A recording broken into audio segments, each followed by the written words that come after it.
So আজকে আবারও এসে পড়েছি আমাদের দাউদকান্দি কদমতলী শীতল ছায়া রেস্টুরেন্ট এন্ড পার্টি সেন্টারে। নতুন বছরের উপলক্ষে নতুন রূপে ফিরে এসেছে আবারও এই রেস্টুরেন্টটি। ঠান্ডা এবং নিরিবিলি জায়গায় অনেক সুন্দরভাবে ডেকোরেশন করেছে এই রেস্টুরেন্টটি। দাউদকান্দি কদমতলীতে এত সুন্দর রেস্টুরেন্ট করেছে অনেকেরই অজানা। তাই আজকের এই ভিডিওতে দেখিয়ে দিব কিভাবে এখানে আসবেন এবং কি কোন কোন খাবারগুলো ভালো হবে। তাই ভিডিওটি স্কিপ না করে সম্পূর্ণ দেখার অনুরোধ রইল। আসসালামু আলাইকুম গাইস, কেমন আছেন সবাই? সো গাইস, বরাবরের মতন আরেকটি নিউ ব্লগে আপনাদের সবাইকে স্বাগতম। ভিডিও থাম্বনেল এবং কি প্রথম পার্ট দেখে কিন্তু বুঝে গিয়েছেন আজকে কোন জায়গায় যাচ্ছি। তাই বাড়ি থেকে সাইকেল নিয়ে চালাতে ডিরেক্ট এসে পড়েছি দাউদকান্দিতে। আজকে যে রেস্টুরেন্টটিতে যাচ্ছি এই রেস্টুরেন্টটি কিন্তু কদমতলীতে, তাই কিন্তু ডান পাশের রাস্তা দিয়ে ঢুকে গেলাম। ডান পাশের রাস্তা দিয়ে অল্প সামনে আসলে দেখতে পাবেন ছোট্ট একটি সিএনজি স্ট্যান্ড। এই সিএনজি স্ট্যান্ড রুট দিয়ে কিন্তু আজকে যাব কদমতলীতে। অনেক ধরনের কিন্তু রেস্টুরেন্ট রয়েছে যেগুলো কিনা দাউদকান্দি বাজারের ভিতরে দেওয়া হয়, কিন্তু আজকে যে রেস্টুরেন্টটিতে যাচ্ছি এই রেস্টুরেন্টটি কিন্তু একেবারে নিরিবিলি একটি জায়গায় দেওয়া হয়েছে। এই রাস্তা দিয়ে অল্প কিছু সামনে আসলে দেখতে পাবেন ছোট্ট একটি স্টিল ব্রিজ। স্টিল ব্রিজ থেকে অল্প কিছু সামনে গেলে কিন্তু দেখতে পাবেন এই রেস্টুরেন্টটি একেবারে রাস্তার সাথে থাকার কারণে কিন্তু অনেকটাই সুবিধা হয়েছে। এখানে এসে রেস্টুরেন্টের সামনে সাইকেলগুলোকে তালা দিয়ে নিলাম। সাইকেলগুলোকে বাইরে তালা দিয়ে ডিরেক্ট রেস্টুরেন্টের ভিতরে ঢুকে গেলাম। এর আগের বার যখন কিনা এই রেস্টুরেন্টটিতে এসেছিলাম তখন কিন্তু এত পরিমাণে ডেকোরেশন করেনি, এখন কিন্তু অনেক সুন্দরভাবে ডেকোরেশন করা হয়েছে।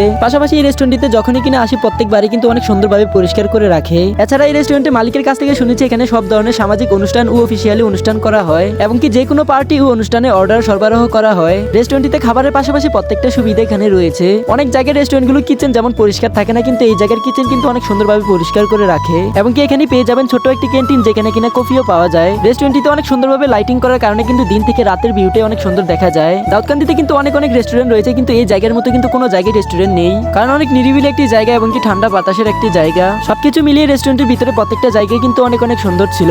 আমার কাছে বিশেষ করে রেস্টুরেন্টের প্রত্যেকটা জায়গায় অনেক ভালো লাগে, কারণ অনেক সুন্দরভাবে ওনারা পরিষ্কার করে রাখে। রেস্টুরেন্টের প্রত্যেকটা জায়গায় ঘুরে মেরে তারপরে কেবিনে বসে পড়লাম। কেবিনে বসে এখানে অর্ডার করে দিলাম চিকেন চাপ মশলা এবং কি ইন্ডিয়ান রুচি। অর্ডার করার কিছুক্ষণ পরে কিন্তু আমাদের খাবার এসে পড়েছে। চিকেন চাপ মশলাটা দেখতে যেরকম লোভনীয় ছিল তেমনি করে কিন্তু ভালো পরিমাণে স্বাদ হয়েছে এবং কি এই খাবারগুলো খেয়েছে এই রেস্টুরেন্টের মালিকের সাথে বসে। চিকেন চাপ মশলা অনেক জায়গায় পাওয়া যায়, কিন্তু রুচি কিন্তু পাওয়া যায় না। তাই এই বেচুক্তিকর খাবারগুলো খেতে চাইলে কিন্তু তাহলে এই জায়গাটিতে আসতে পারেন এবং কি রেস্টুরেন্টের আপডেট ভিডিওগুলো দেখতে চাইলে শীতল ছায়া রেস্টুরেন্ট এন্ড পার্টি সেন্টারের পেজটি ফলো করতে পারেন এবং কি রেস্টুরেন্টের পক্ষ থেকে 31st নাইট উপলক্ষে আতশবাজি উঠানো হয়েছে। সবকিছু মিলে রেস্টুরেন্টের ভিতরে প্রত্যেকটা জায়গায় ঘোরাঘুরির জায়গাগুলো অনেক সুন্দর ছিল। সেখান থেকে খেয়েটি সাইকেল নিয়ে রওনা দিয়ে দিলাম বাড়ির উদ্দেশ্যে। তাই ভিডিও বেশি বড় করতে চাই না, ভিডিওটি ভালো লাগলে লাইক কমেন্ট করে যাবেন। আসসালামু আলাইকুম।